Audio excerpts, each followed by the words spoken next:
The scariest thing about leaving home for the first time is not that you're going to be alone. No.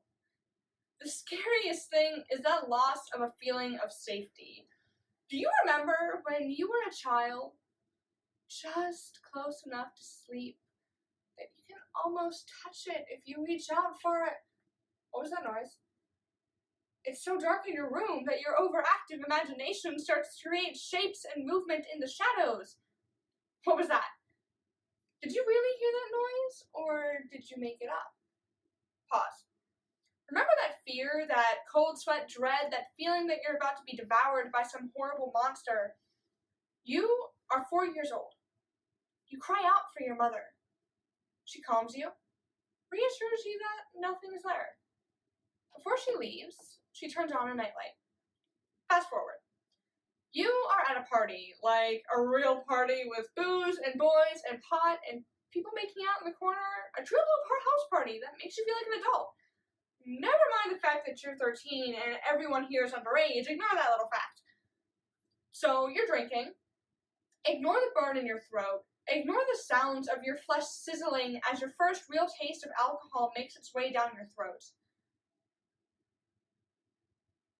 Why do people drink if it hurts this much?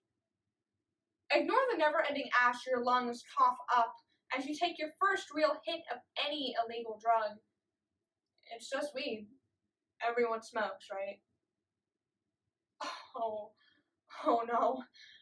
There's that feeling again. You look around the room, expecting to see movement in the shadows in the corner of the room. Instead, you see a real-life monster, staring you dead in the eye. This monster, this horrible beast, is all sparkling, shining diamond teeth. Hair tousled, soft-looking. The warmest shade of brown you've ever seen. His eyes are the most gorgeous blue. He can't be the monster. How could something so beautiful be so sinister? Walking with this boy will be the worst mistake of the night. As you walk, he will reach for your hand. You'll allow it. As you walk, he will kiss you. You will push him away.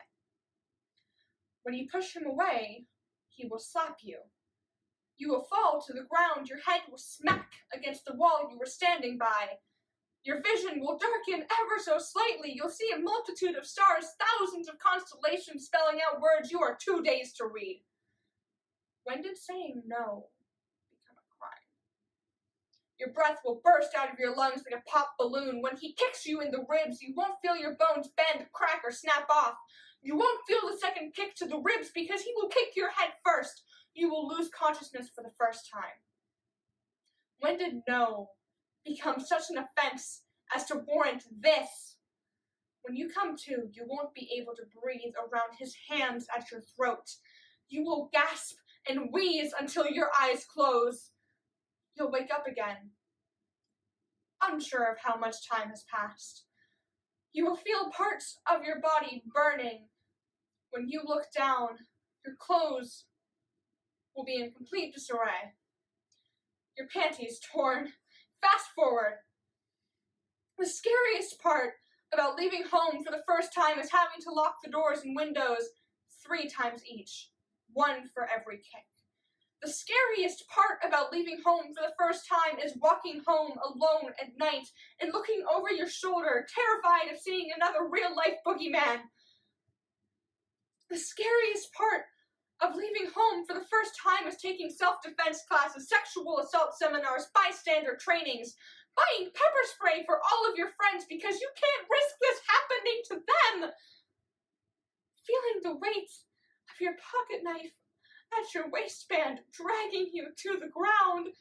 My friends, the scariest part about leaving home for the first time is not missing your family or bills or student loans. By far, the most gut-wrenching, soul-shattering, back-breaking, will-crushing, utterly terrifying thing about leaving home for the first time is knowing you will never be safe again.